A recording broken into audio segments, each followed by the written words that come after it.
सोचा और लफंगल के रबड़ी से भोजन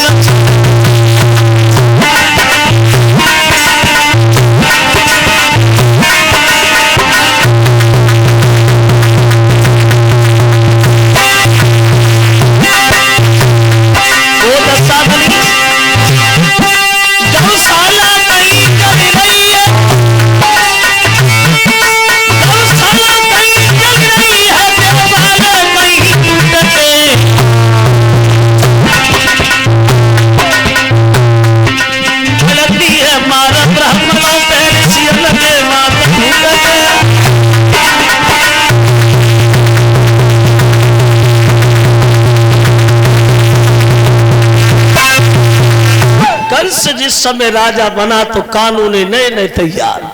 अब कंस ने एक दिन फिर सबसे पूछा, सच बताना भैया, झूठ नहीं बोलना, तुम हमारे पिताजी के शासन में ज्यादा सुखी थे या भगवान भोजराज कंस के शासन में ज्यादा सुखी हो? बोलो। कोई नहीं बोला। बोल क्यों नहीं रहे? तुम हमारे पिताजी के शासन में ज्यादा सुखी थे या भगवान भोजराज कंस के शासन में ज्यादा सुखी हो? बोलो।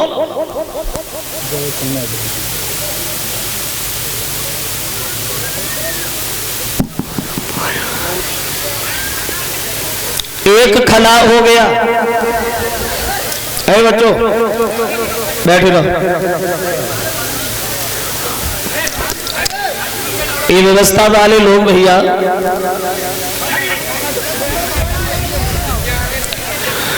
एक कहने लगा, महाराज क्या हम बोले? बोले हाँ हाँ बोलो। जवाब दिया, प्रभु तुम्हारे पिताजी के शासन में दिन दुखियों का बड़ा सम्मान होता था और तुम्हारे शासन में बड़ा अत्याचार हो रहा है, हम इस बात से बड़ा परेशान है, बड़ा दुखी है। कंस कहने लगा, हाँ भरे दरबार में कोई दुखी नहीं, अकेले जाई ज्यादा दुखी है और हमने भी कसम खाई हम किसी को दुखी देखना नहीं चाहते। जल्लादो इन्हें उठा और ले जाओ, फांसी लगा। अगर ये जिंदा रहे इन्हें दुख होगा, बताओ इनके अलावा और कोई दुखी है क्या? बोले कोई दुखी नहीं है। बोले होना ही नहीं चाहिए, हमारा अवतार क्यों हुआ इसलिए तो हुआ है। कोई अपने मन की बात उस कंस से नहीं बोल पाता। बड़ा दुखी किए है कंस सब लोगों को। सबसे बड़ी मुसीबत तो आई लाल पीरे कपड़ा बांधने पे, महात्मा लोगों ने सबसे बड़ी भावई तो लोगों पे टूटी। हाथ न में कला, पाए न में कला, बगल न में रस्सी पड़ी भई, जेब में चना अध जला साग और तसले में रोटी सड़ी भई। सबसे बड़ी मुसीबत महात्माओं की आई कंस के शासन में। 101 रुपया हमें भेंट कर रहे हमारे तालेबर, जो ये गणेशपुर के रहने वाले हैं, जो नेताजी सुजान सिंह जी के ड्राइवर, उन ताले की तरफ से 101 रुपया हमारे करीब आया है और 101 रुपया सोनू चक्की वाले, ये दहलिया के रहने वाले हैं, उनकी तरफ से आए हैं। कह रहे आल्हा में छाप लगा दीजिए। और ये 50 रुपया सौरभ और 50 रुपया प्रमोद, ये भी दहलिया के रहने वाले हैं। और 50 रुपया देवेंद्र, ये मरहेरी, और 50 रुपया बीकेश, ये भी मरहेरी के रहने वाले हैं। लिखा है पपिया पीऊ पीऊ भूले। चलो अभी सुना रहा हूँ, 3-4 चीजें इकट्ठी सुना दूंगा। थोड़ी कथा आगे बढ़ाए फिर इकट्ठी सुना दूंगा। थोड़े इंतजार का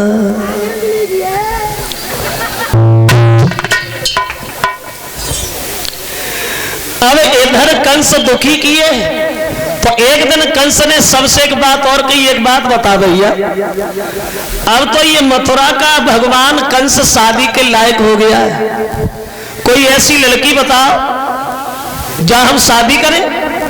किसी ने बता दिया जो मगध के रहने वाले जरासंध ने, उनके घर में 2 लड़कियां और दोनों ही जवान है, तो वहां चले आओ उनसे शादी कर लो। कंस बोला कोई बात नहीं, हो गया फैसला। आज ही जाऊंगा और एक से नहीं दोनों से शादी करके आऊंगा और बिना लगो टीका के जाऊंगा। चल दिया है कंस। और इधर जो जरासंध की लड़कियां हैं, अस्थि प्राप्ति नाम है दोनों का, वे दोनों के दोनों चंद्र बदन उजियारी, प्रभु में घर में पारी।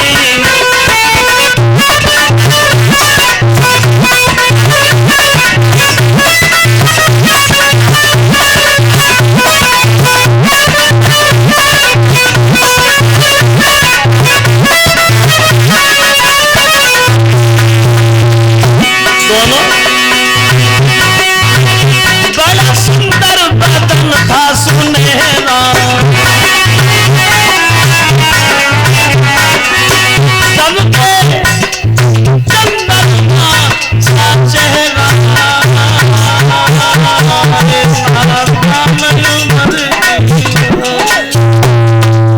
रे नाना उम्र की प्रभु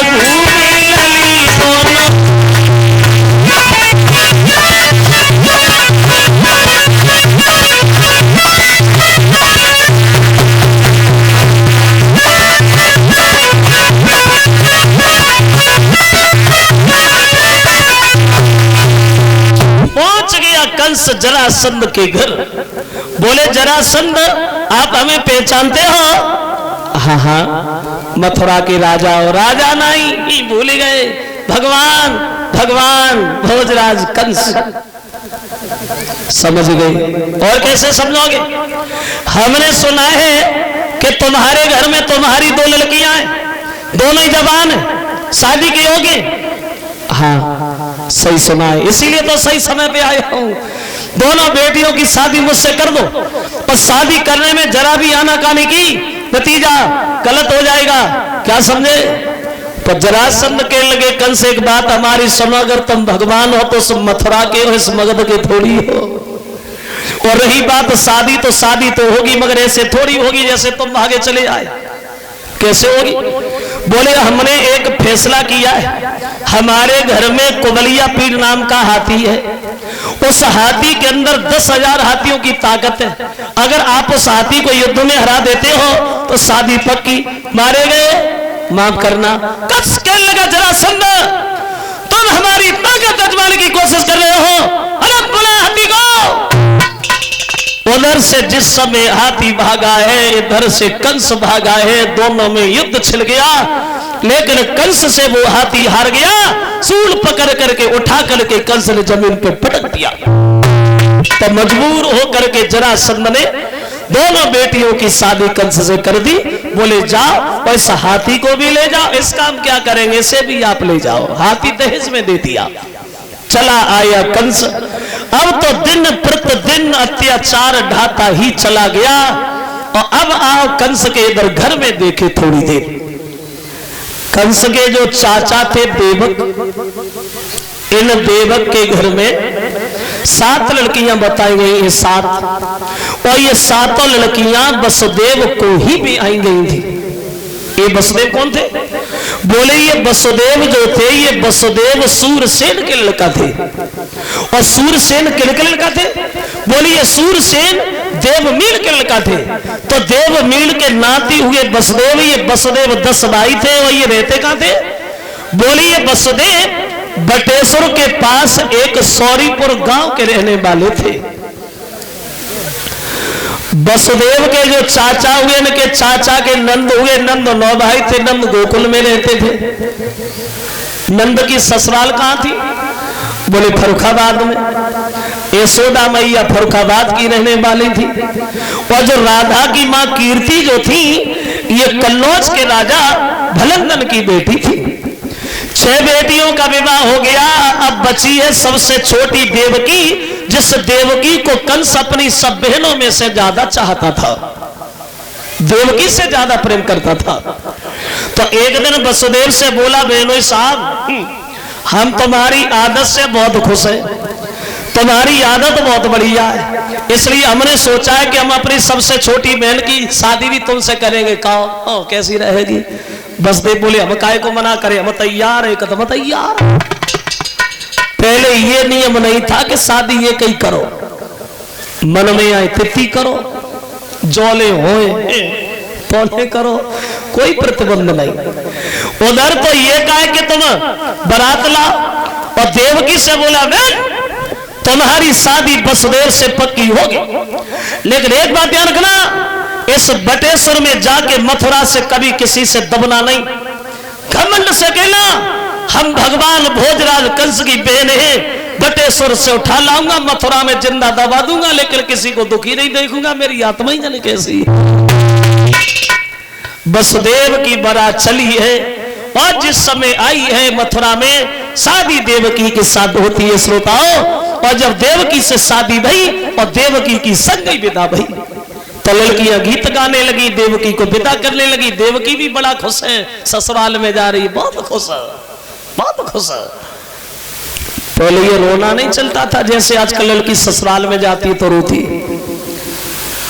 रोना बताया गया है अभी से चला है थोड़े समय पहले से, 1947 से पहले, जब ये हमारा देश गुलामी में फंसा हुआ था, मुसलमानों का शासन रहा, अंग्रेजों का शासन रहा, तब हम हिंदुओं के ऊपर कोई अच्छा बर्ताव नहीं बरता जाता था, तब से ये रोना चला। लेकिन हमारे देश को आजादी तो मिल गई, मगर इस रोने से आजादी आज तक नहीं मिली। अब रोई वो का है, और तो रोने की एक परंपरा सी बनी गई है, जा से रोवो आ तो दो रोती और न रो पाती सो रोती, का करे ए चिल्लाई वो तो है ही है। और कोई समझदार लड़की, पढ़ी लिखी लड़की रोए ना, ससुराल में चुपचाप चली जाए तो और औरतें वह चीनू नहीं लेन देती, ने को ना रोई, उल के बैठ गई जगह सर्राटे में रोना। एक दिन एक लड़की की विदा हो रही थी तो लड़की रोती तो है ही जब ससुराल में जाती है, खूब चिल्ला चिल्ला के रो रही थी खूब। तो उस लड़की का एक छोटा सा भाई था, वो अपने पिता से बोला क्यों पापा दीदी रो रही है, जीजा जी क्यों नहीं रो रहे? बच्चा बोला पापा दीदी रो रही है, जीजा क्यों नहीं रो रहे? तो पापा बोले लला तेरी दीदी आज ही रो रही है, जीजा आज के बाद जिंदगी भर रोए हैं। विदा किया, और जब देवकी को विदा किया अकस्मात कंस आ गया, मैं हमारे रथ में बैठो, थोड़ी दूर हम तुम्हें छोड़ दें, हम यहाँ क्या करेंगे? और देखो विधि का विधान, परमेश्वर की माया, कंस ने देवकी को रथ में बिठाई।